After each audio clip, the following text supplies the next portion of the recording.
दोस्तों, कैसे हैं आप सब। स्वागत है आप सभी का कॉमिक वर्ल्ड चैनल पर। तो चलिए दोस्तों, शुरू करते हैं डायमंड कॉमिक्स में मामा भांजा सीरीज की कॉमिक मामा भांजा और ईमानदार चोर।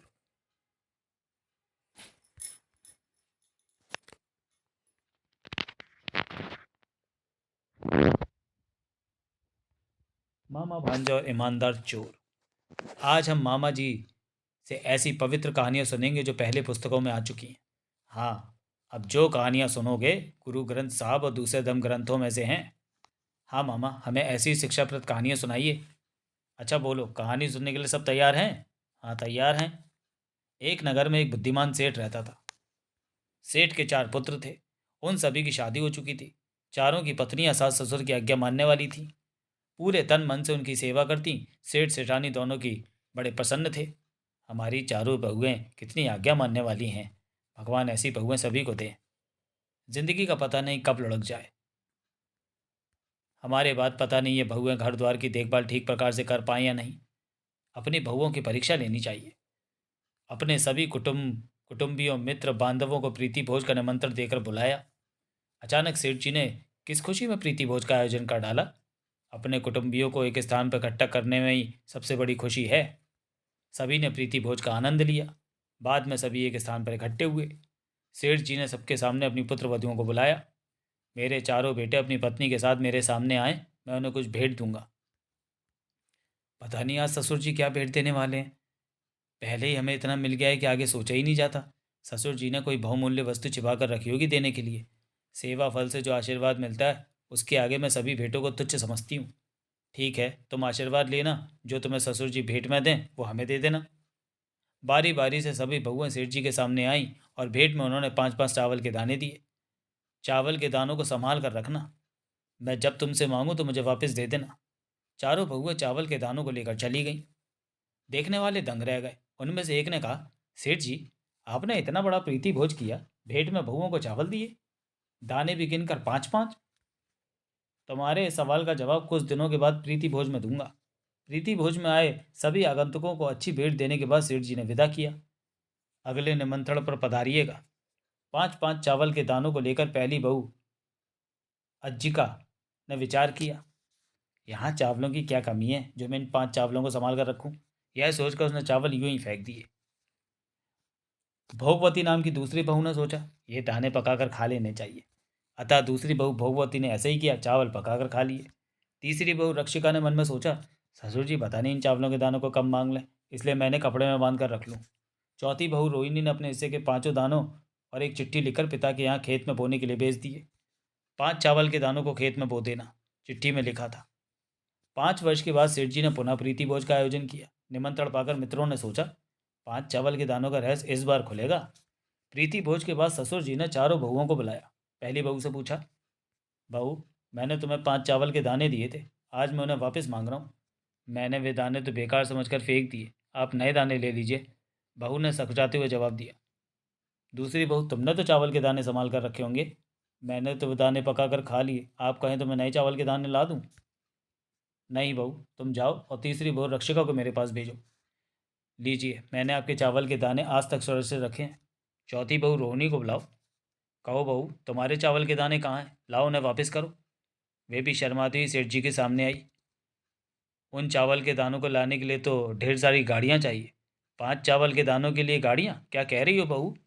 मैं ठीक कह रही हूँ, मैंने अपने हिस्से के 5 चावल के दानों को अपने पिता के यहाँ बोने को भेजे थे। 5 चावल के दाने भी कहीं बोए जाते हैं बहू? उनसे तो आज कई गाड़ियाँ भर जाएंगी। शाबाश, मुझे ऐसे ही बहू की तलाश है जो घर का सारा भाल संभाल सके। चाबियों का गुच्छा सबसे छोटी बहू रोहिणी को थमा दिया। ये संभालो बहू, तुम्हें अपने घर की संपत्ति की रक्षा का भार सौंपता हूँ। तुमने अपने चावल के दाने संभाल कर रखे। सेठ जी ने दूसरी बहू को बुलाकर कहा। मेरी तीसरी बहू जिसने चावल के दाने पकाकर खा लिए, आज से उसके ऊपर रसोई घर का भार है। मेरी 4 बहुएं अपनी योग्यता के घर को सुंदर बनाएंगी। सेठ जी ने अपनी चौथी बहू जिसने चावल के दाने फेंक दिए थे, उसके ऊपर घर की सफाई का कार्य सौंप दिया। सभी रिश्तेदार सेठ जी की सूझ की प्रशंसा करते हुए विदा हो गए। सचमुच सेठ जी ने अपने 5 चावल के दानों से बहुओं की योग्यता का पता इतनी आसानी से कर लिया। हर व्यक्ति को उसकी बुद्धि और योग्यता के अनुसार ही कार्य सौंपना चाहिए। सुनो भांजे, जिसकी जैसी अकल हो वैसे ही काम सौंपना चाहिए। ठीक काम मामा, हम सब अपनों को इस लायक बनावें कि सभी हमें अच्छे से अच्छा काम सौंपने के लिए तैयार रहें। अब सुनो एक और मज़ेदार शिक्षाप्रद कहानी। हाँ मामा, ऐसे ही मज़ेदार कहानी हो। ईमानदार चोर। क्या कहा? हाँ, सच बोलने वाला यह चोर राजा का सबसे प्रिय खजांची बन गया। चोर और खजांची भला कैसे? सुनो इस तरह। एक बार जैन तीर्थंकर महावीर स्वामी राजगृह नगरी में अपना उपदेश दे रहे थे। महावीर स्वामी का उपदेश सभी बड़े ध्यान से सुन रहे थे। सुनने वालों में एक चोर भी था। आज मैंने महावीर स्वामी की मधुर वाणी पहली बार सुनी है, बड़ा आनंद आया। उपदेश समाप्त होने के बाद भी वह चोर वहीं बैठा रहा। अकेला देखकर संत ने पूछा, क्यों भाई, तुम अभी तक यहीं बैठे हो? हाँ, मैं एक चोर हूँ। तब तुमने महावीर स्वामी के उपदेश से क्या शिक्षा ली है? यही तो सोच रहा हूँ। सोचना क्या, तुम चोरी करना छोड़ दो। चोरी करना कैसे छोड़ सकता हूँ, ये तो मेरा धंधा है।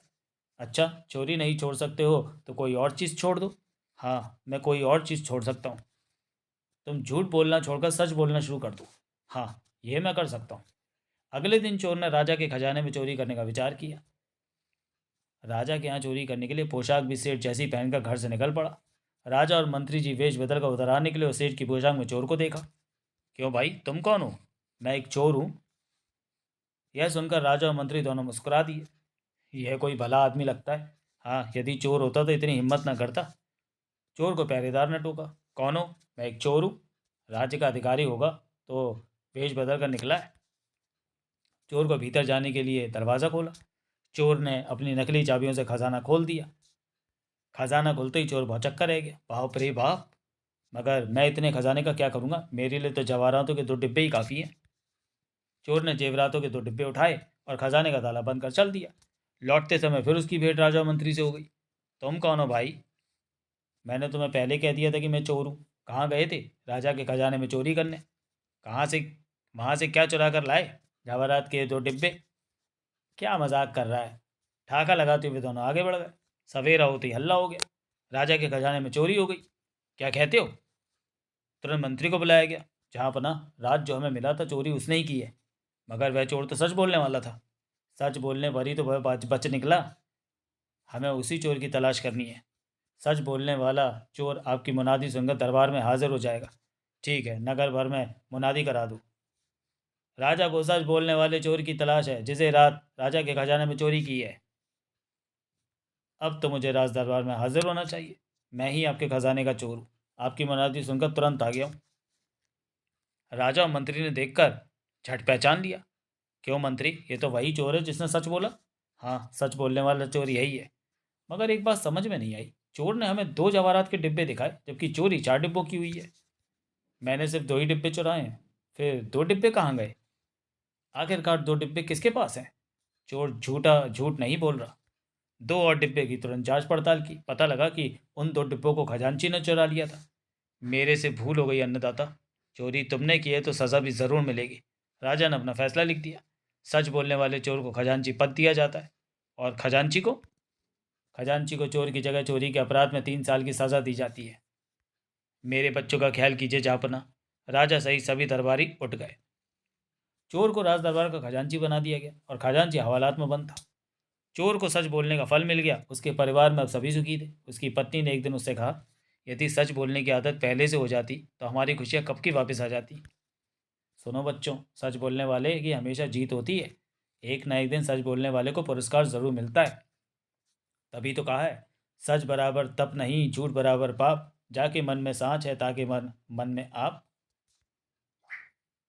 आज से हम सब सच बोलने की प्रतिज्ञा करते हैं। एक कहानी और सुनाओ मामा। एक बार सिख धर्म के प्रवर्तक गुरु नानक देव जी घूमते घूमते गांव में पहुंचे। गांव के 2 व्यक्ति उन्हें अपने अपने घर ले चलने के लिए तैयार करने लगे। आज आप मेरे यहाँ भोजन करिए।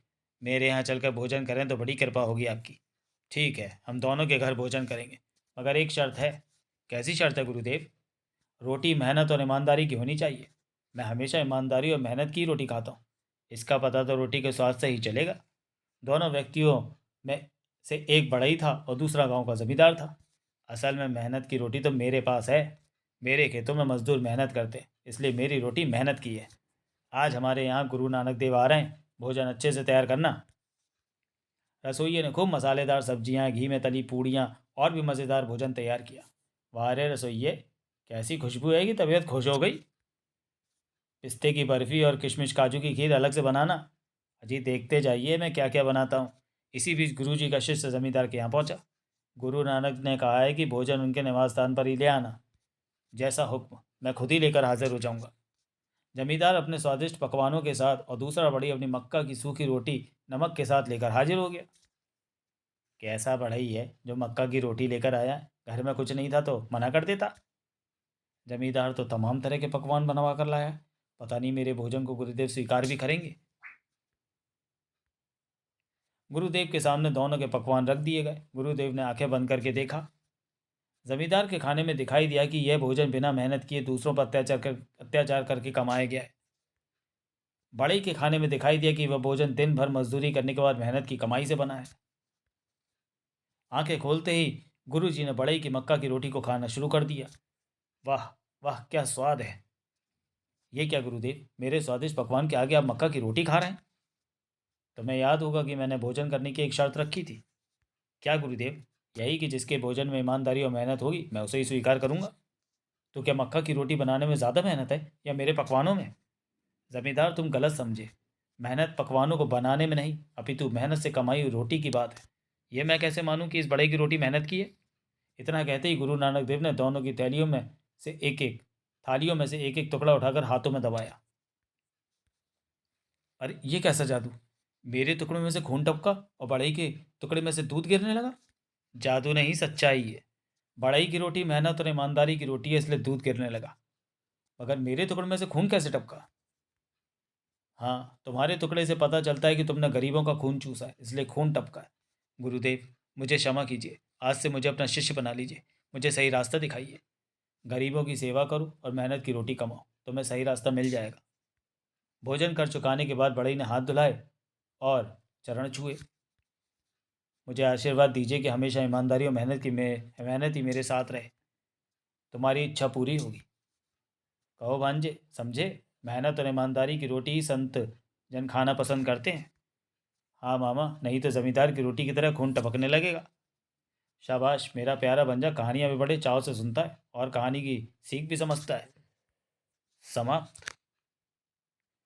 तो चलिए दोस्तों, वीडियो को यहीं समाप्त करते हैं और मिलते हैं मामा भांजा सीरीज़ की किसी अगली कॉमिक्स में अगले वीडियो में। तब तक के लिए धन्यवाद।